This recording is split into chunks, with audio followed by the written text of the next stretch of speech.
Welcome to the Religious Right Roundup. Operation Blessing is the disaster relief fund portion of Christian Broadcast Network, the conglomerate Christian network put together by Pat Robertson that began with the show The 700 Club. Pat Robertson has famously directed the Christian right for many decades now and has taken his influence into the political arena. He unsuccessfully ran for Republican nomination in 1988 and has since used his television fame to forcefully push conservative agendas through his platform, which has made him a very wealthy man. His business ties are extensive and so difficult to calculate that if you were to Google Pat Robertson wealth, you would get a very vague somewhere between $200 million and $1 billion. That is a huge discrepancy. So how does a man purported to be a man of God amass so much wealth and influence?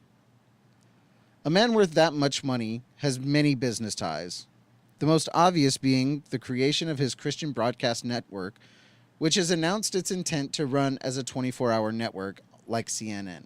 Within just that one corporation, there are many different missions, including one called Operation Blessing. Operation Blessing, according to their own website, is, quote, a 501c3 nonprofit humanitarian organization dedicated to alleviating human need and suffering around the world. But what do they do in practice? According to their website, their last bout of helping came after Hurricane Florence in September of this year. On the surface, nothing seems amiss, right? Just a group of kind-hearted Christians doing good things for people who need it, right? Flood and hurricane relief. Earthquakes happen and they have an army of volunteers ready to go in and give help and relief, right? Right? Well, some digging by a researcher for the website opensecrets.org has unearthed some disturbing things about Operation Blessing. And the owner of that Christian broadcast network, the man who in 1988 threw his hat in the ring to be the leader of our whole country, the president, the moral compass of our society, Pat Robertson. Anna Masoglia posted on Twitter on December 10th what she called a, quote, nugget about Operation Blessing's running under the direction of Pat Robertson. The country of Zaire has long been a place mired in violence, war, and authoritarian dictators.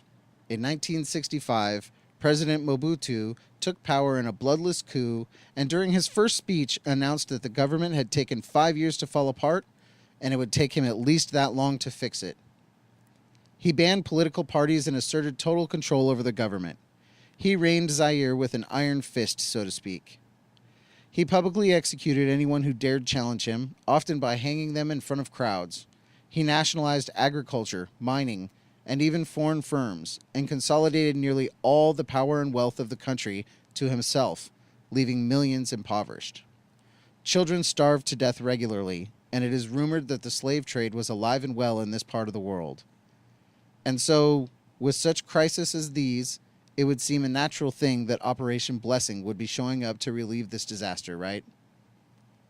Well, according to the reporting by Anna Masoglia, she is a researcher for the website opensecrets.org, that is where Operation Blessing was. But they were not there relieving disasters.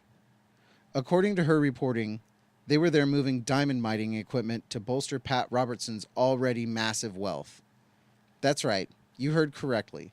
Pat Robertson was receiving donations, then using the planes belonging to Operation Blessing to transport diamond mining equipment to a country that had nationalized its mining industry and reportedly used slaves to do that mining in order to enrich himself and grow his empire and influence. We spoke with his former executive producer, Terry Heaton, and he had this to say.